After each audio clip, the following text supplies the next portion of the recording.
公民总主笔。Welcome to Residence Messenger program on Taipei Broadcasting Station with your host, Ross Darrell-Feingold. Today our guest is Andreas Goller, who works at the German Trade Office here in Taipei. Andreas, welcome to the show. Hey, Russ, thanks for the invitation. Before we talk about bilateral trade relations between Germany and Taiwan and your important contribution, tell us a little bit about yourself. Which part of Germany did you grow up in? I'm from the Bavarian, Franconian to be precise, town of Nuremberg, famed for its Christmas market, infamous for its trials. Now, do those Christmas products, are they made in Taiwan? I don't think so, no. It's a lot of traditional German woodcraft. Okay. Yeah. And did you spend your whole childhood there in the city or outside the city, in the countryside? I did. I did grow up in Nuremberg, but it's a very ideal mid-sized town. You know, all the Germans that I have on my show, they always say such wonderful things about where they grew up. You know, it was a nice small city, it was a nice countryside, and you wonder, well, why did they leave? That's a very good question. Maybe, you know, it's like big fish. Sometimes you want a bigger bowl. What were you, when you were growing up, what were you thinking about doing as a profession? When I was a child, I really wanted to become a forensics expert because as a child I thought the human body was the most fascinating thing. And then not long after I realized, so I can't see blood, I really can't do it. So that killed my childhood medical aspirations. But what did you know about Asia when you were a child? Was it a place that was somewhat in the news already? You're a young guy, and at the time trade between Asia and Germany was already important. Is Asia a region that you heard a lot about when you were growing up? You know, there was not a very large Asian community in Nuremberg, so there was not a lot of contact with Asian culture in my early childhood. I think like beginning in the 2000s is when everybody started talking about China, which was the big thing at the time. You know, China entering the WHO and the WTO especially, and you know, miraculous economic growth, later on the Olympics, that kind of thing. And in fact, you studied East Asian studies at university. I did. And I'm not going to try and mess up the name, so why don't you tell us the name in German of your university? Heidelberg University. Okay, but it doesn't have like a longer name. It's the Ruprecht-Karl. There you go. You see, I didn't want to try and say that. But University of Heidelberg is fine. It's a very traditional university. It's actually the third oldest in Europe. It was founded in the 1300s. And well, hopefully they've renovated the buildings a bit over the years. Some of the buildings. Yeah, I decided to study East Asian studies with a focus on Chinese. So you began studying Mandarin when you were at Heidelberg University? I did. And the reason at the time was actually growing up, you know, in the 2000s, mid-2000s, everyone was talking about China, and I kind of felt like, you know, this whole China thing, it seems kind of overrated. But after high school, I had the opportunity to attend a German government program and work at a German school in Bangkok, Thailand for a year. And while I was there, I had a chance to travel to China for a month. So that was in 2009. And China at the time was, you know, was still in the middle of this big boom periods. Everything was changing. There were high-speed rails being built everywhere.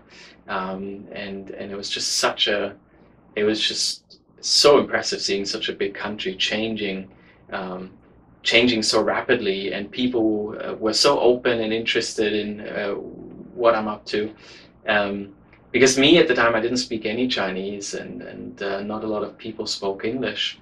So, and I just bought the cheapest ticket from Bangkok to Macau and kind of made my way through China. And my dream, what I really wanted to see at the time was actually the Three Gorges Dam. Did you make it there? I did. So I ended up, I went across China, and I ended up getting on a train from Beijing to Yichang, like a 26-hour train ride. And then I got to Yichang, and Yichang, you know, in Beijing, Shanghai, Guangzhou, you could still find some English signage here and there, some people who speak English, but Yichang was a different story. And I was able to go from the train station, maneuver myself onto a boat that would bring me from Yichang to Chongqing on a 4-day cruise.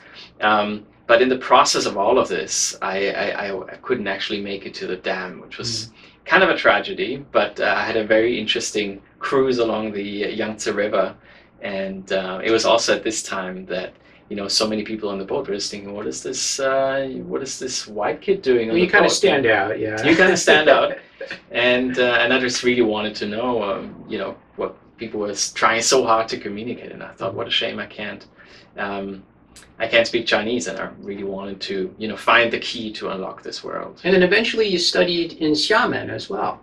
I did. What was it like studying as a foreigner in Xiamen? Because we meet a lot of foreigners here in Taiwan who are not only studying Mandarin but also studying other subjects as well, because it's become very common for universities in Taiwan to open other types of academic programs to foreigners. What was it like studying in Xiamen? So Xiamen at the time, because after my undergraduate degree, I'd already been to Taiwan for a year, loved it, of course, but I also felt like I should probably know more about China. And there was a wonderful scholarship program that would allow me to study there. So I figured, hey, I already studied Chinese, why don't I sign up for a Chinese language program in management? So I figured, like 2 birds, 1 stone, I can work on my Chinese and on another subject. And Xiamen, I knew, was a beautiful city. I'd visited on my first visit to China. It's a bit smaller, which suits me well, coming from a medium-sized town. The air is good, it's beautiful. It's close to Taiwan, there's a lot to like about it. Did you go to Jinmen as well? I went to Jinmen all the time, yeah. From Xiamen, you would go over to Jinmen. Yeah, it's like a 40-minute boat ride. And at the time, flights were so cheap to Taipei as well. I would go to Taiwan anytime. So you've spent a lot of time in China and Taiwan, and you also spent some time in Canada, I understand. That's true. As well. Which place do you like the best? I'm going to put you on the spot and ask you a difficult question. Oh, wow. Actually, it's not such a difficult question. Having lived in 6 countries so far, I think every country has something that stands out. Yeah, that's usually my diplomatic answer as well when people ask me that. But let's fast forward to today, especially with COVID-19. Do you think that will influence younger Germans, Europeans from working or studying abroad as you were able to do, say, 10 years ago? I hope not. We Germans are pretty travel-friendly people, and it's quite common for young Germans to do a gap year after high school. It's so common, in fact, it's kind of a cliche already. The other day I was speaking to a friend, and I asked him what he did after high school, and he was kind of ashamed to tell me that he went on a working holiday trip in Australia, just because he figured it's such a cliche. And if you've been to Australia, and I was in Australia as an exchange student before, there is a lot of Germans. We do like a work and travel holidays in Australia, that's for sure. And I don't think that's going to change after the crisis. Let's hope things will return to normal soon. Yeah, well, it's also common for Taiwanese to go to Australia for work study as well. So it sounds like you're thinking of staying in Taiwan or Asia for a while now, because you invested so much time in learning languages and building up your knowledge about industry. You not planning to return to Germany? Yeah, I think Taipei is a fantastic place to live, and as I was trying to say earlier, with having lived in different countries, I think Taipei really combines so many positive aspects of different cities. You kind of have the big metropolitan aspect. You have a very open international community. You have a lot of culture. And at the same time, nature is so close by. You have your mountains, you have the ocean. People are wonderful. Food is great. It's incredibly safe. Great healthcare. What's there not to love about Taiwan? So I think Taiwan really takes the prize. I think Germany. I love my home country, and whenever I go back, I really enjoy it. I enjoy seeing my family and friends, and of course, there's always a feeling of belonging there. But then I can't really. Because I basically spent a third of my life living abroad so far. I find it hard to imagine how it would feel going back for a longer term.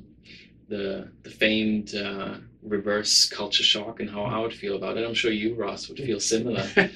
I've long since crossed the point where the majority of my life has been overseas, and frankly, most of it's been in Taiwan. So, yeah, I don't think I'll be going back anytime soon. Let's talk a little bit about the various German representation offices that are in Taipei, because sometimes it's a little confusing.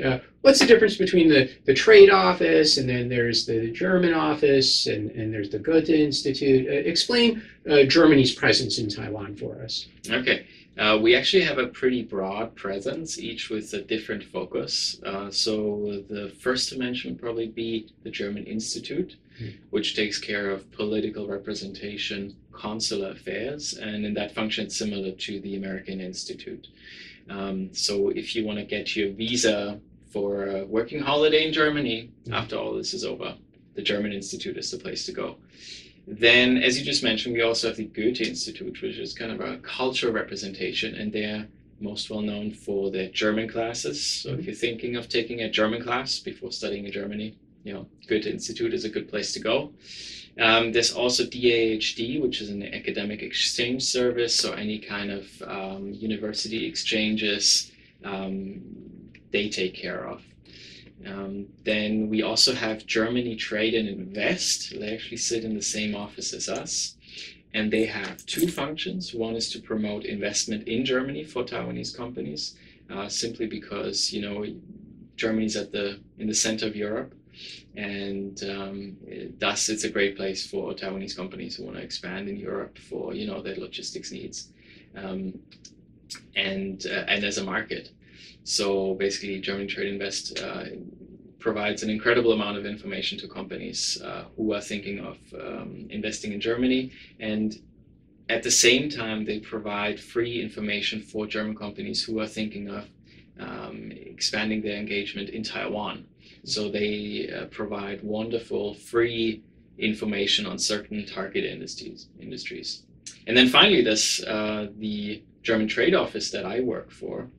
And the German Trade Office itself, strictly speaking, I work for a company called DE International, which operates under the German Trade Office. But for the sake of simplicity, let's just call it German Trade Office. It's essentially, our mission is essentially to promote trade relations between Taiwan and Germany, and providing information for Taiwan companies who want to go expand on the German market. So that's different than the Trade and Invest that you previously mentioned, because they help German companies come to Taiwan.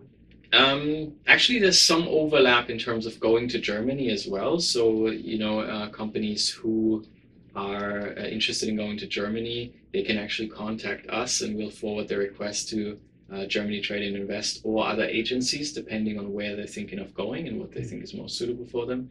So we're, a very open contact window if you have any questions about investment in Germany, doing business in Germany, finding business partners in Germany, which is something I focus on.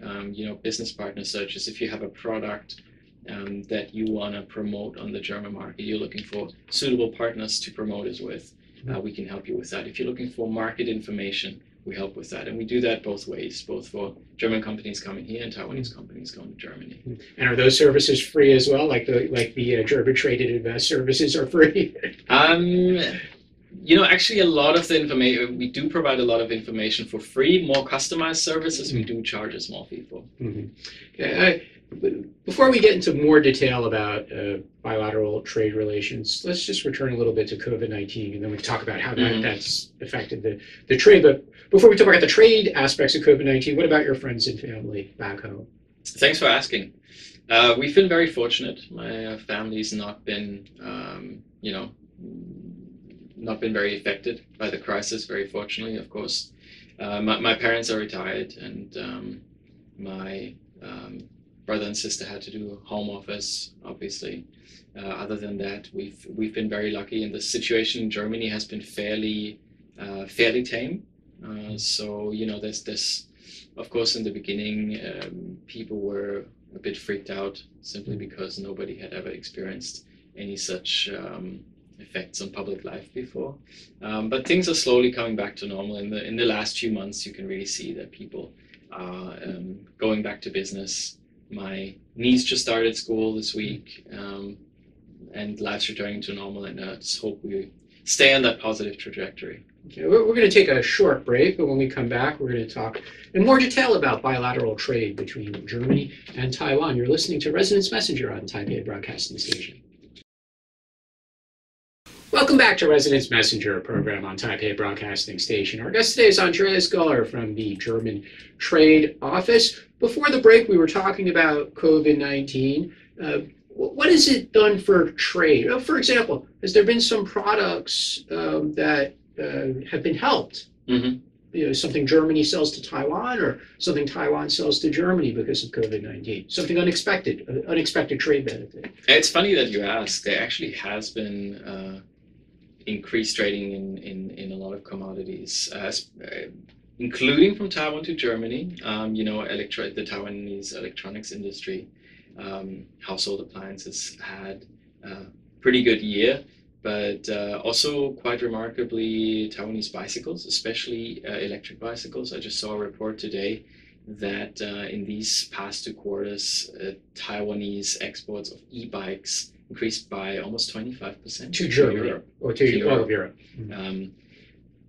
So because a lot of people are choosing individual transportation solutions over public transport, and this has also worked a little bit the other way. Sales of German vehicles, which obviously is a very important trade product for Germany vis-a-vis Taiwan, has also increased. I checked the number today by around 9%. Don't quote me. Year on year. Compared to year on year so far. Mm-hmm. So the period 2019 January to August, mm-hmm. compared to the same period in 2020. So this is kind of a phenomenon I think you've seen all over the world. The US the same. I think Taiwanese bicycle manufacturers it's safe to say they're having a pretty good year. Mm-hmm. And then of course another item that's been very hot is any kind of medical supplies, mm-hmm. non-woven fabric. We've had some German companies place orders for non-woven fabric machines to produce masks. Obviously, mm-hmm. that's been a huge business, and Taiwan's been in a pretty good position to provide these products. Are there some products that you had hoped would succeed, maybe from Germany coming to Taiwan in 2020, but your plans were put on hold because of the virus? I don't even know where to start. I mean, pretty much everything else. In the first few months of the crisis, it's just been very, very, very quiet. European companies were kind of paralyzed. A few companies had, everyone was just trying to stay afloat, and few companies had the mind to think about expanding on the Taiwanese market. But it's all the more reassuring to see that this trend has kind of returned and it has kind of reversed in the past couple of months. And we're seeing more interest from German companies who are, taking back their business development activities in East Asia. And you have a lot of programs scheduled for the remaining months of 2020. One of them is called the Startup Germany Tour. Mm-hmm. Tell us about that. So the Startup Germany Tour is not actually organized by us ourselves, but by our network in Germany. And it's happening for the 3rd time this year. And usually what they would do is they would invite some 30-something startups from different countries to come to Germany, and specifically to the state of NRW, North Rhine-Westphalia, which many of you might not have heard of, but it's in fact the largest and most populous state in Germany, also the state with the largest economy. And I'm going to ask you to share the name in Mandarin of North Rhine-Westphalia. Right. So in Chinese, it would be called Beiweifang. Mm-hmm. Yeah.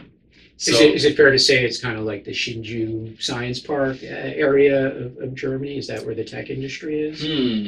No, I don't think that's a way to compare it. It's essentially. I wouldn't compare it to Taipei either, because it's not the capital, but it is a very densely populated urban region with a very strong industry, and the largest share of German population of all federal states.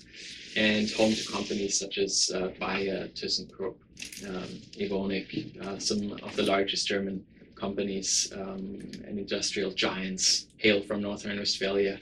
And this delegation would usually take place in real life.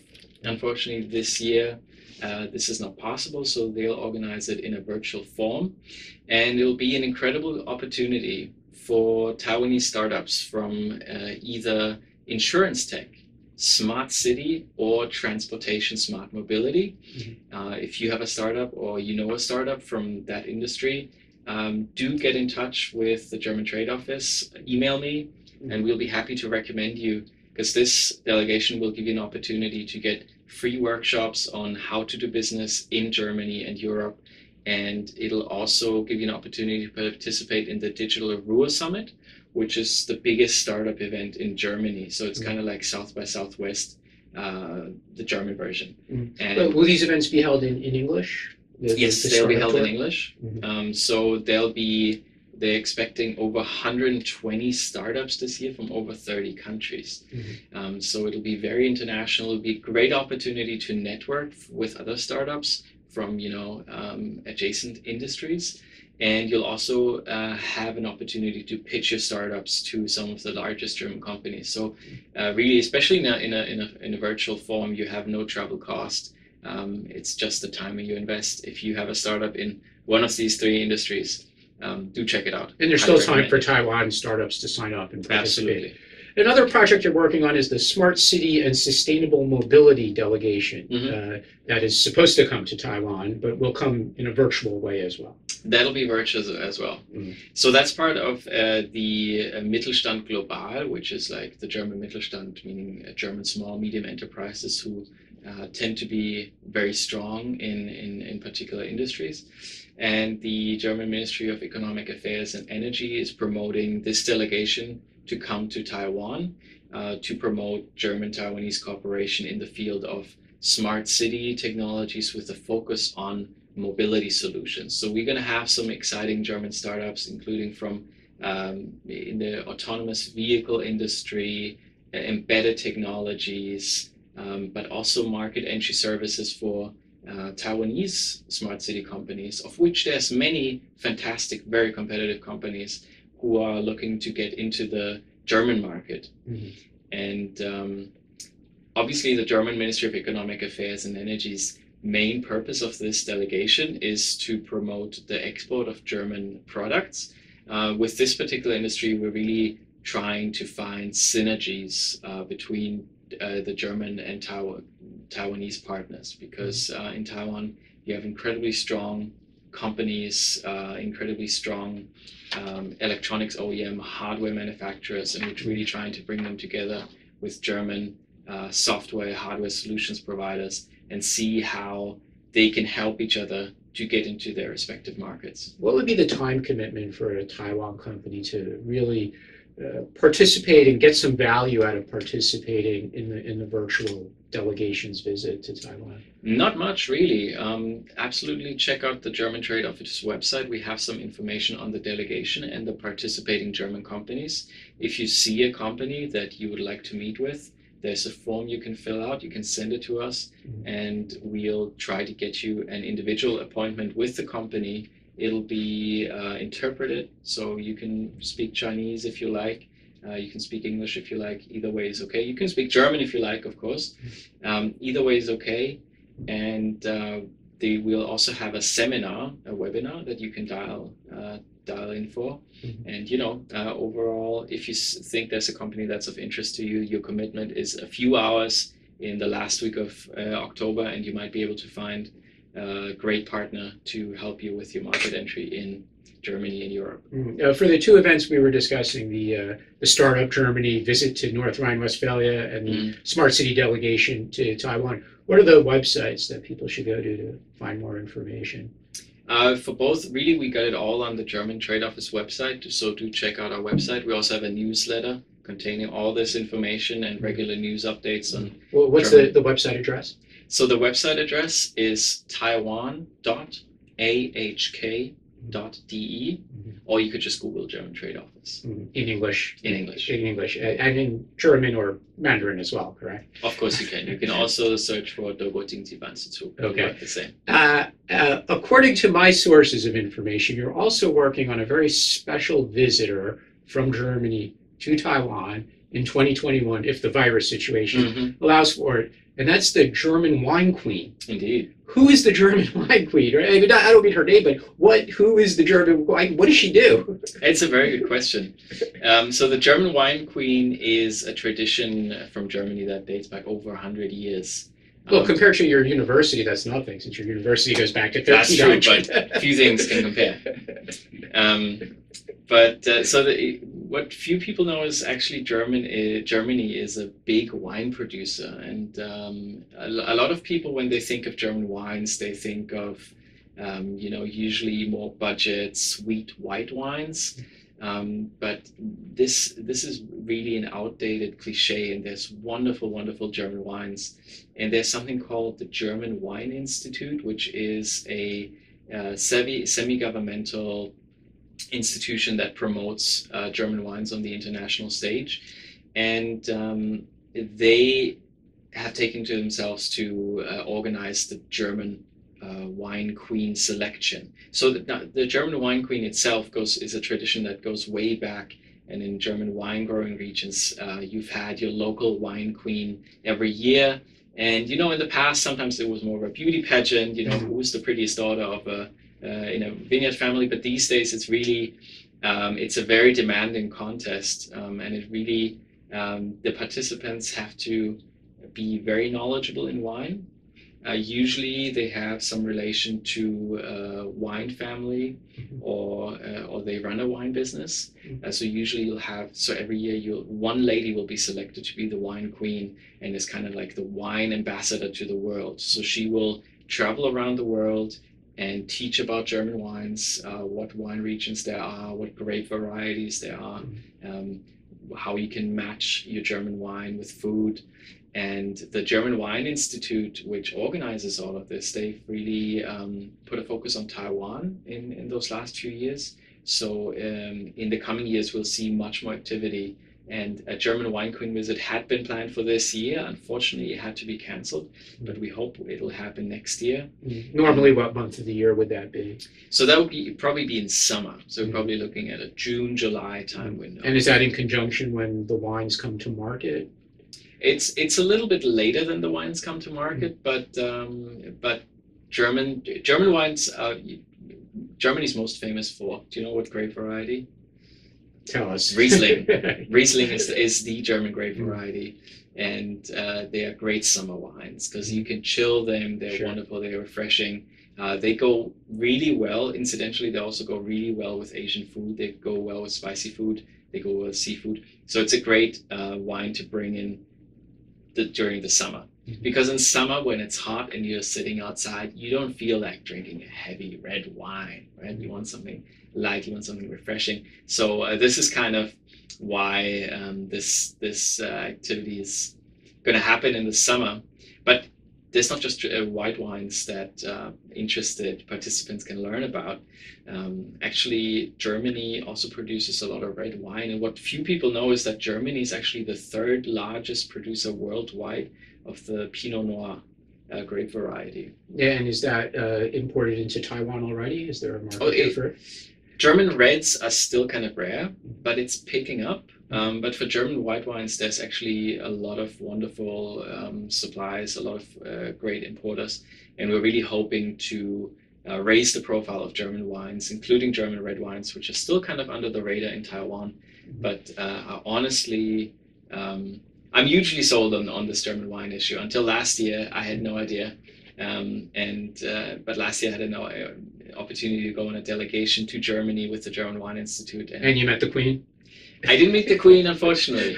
Hopefully next year. Well, hopefully, yeah, she'll come to Taipei. Exactly. You'll bring her here to the station. We'll do a show with the German wine queen. Oh, I'm sure she'd love to. Well, I assume that the Queen also speaks a variety of foreign languages as well as part of her ambassadorial responsibility. Foreign language skill is something they'll test. Yes. Mm-hmm. We only have a few minutes left, Andreas. Anything else you'd like to share with us about bilateral trade between Germany and Taiwan?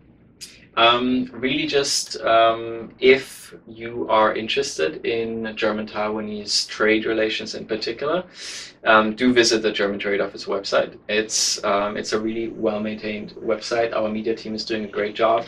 There's a lot of updated information about in English and in Chinese. In English and in Chinese. It is quite a good website. Don't worry. Yeah. And there's a lot of information about German-Taiwanese trade relations, recent news, activities that we have coming up. We actually do a lot of activities that if you are interested in Germany, if you want to get more involved in the German community, can participate in. And of course, things such as the startup tour and the trade delegations, which if you have a company for whom this is of interest, or you have an academic interest in it, you can participate. So do check it out. We also have a weekly newsletter that's very useful, and it really has everything you have to know about German-Taiwanese trade relations. And you're always available to go visit companies or business groups in Taiwan and give a talk about bilateral trade relations. I'd love to. Terrific. Send me an email. Well, it's been a pleasure learning so much about German-Taiwan trade relations, and I do hope our listeners look up some of this information about the startup program and the Smart City Virtual Delegation that will visit Taiwan, and hopefully next year. The Wine Queen. You've been listening to Residence Messenger on Taipei Broadcasting Station with our guest Andreas Goller from the German Trade Office in Taipei. Thank you and have a great weekend.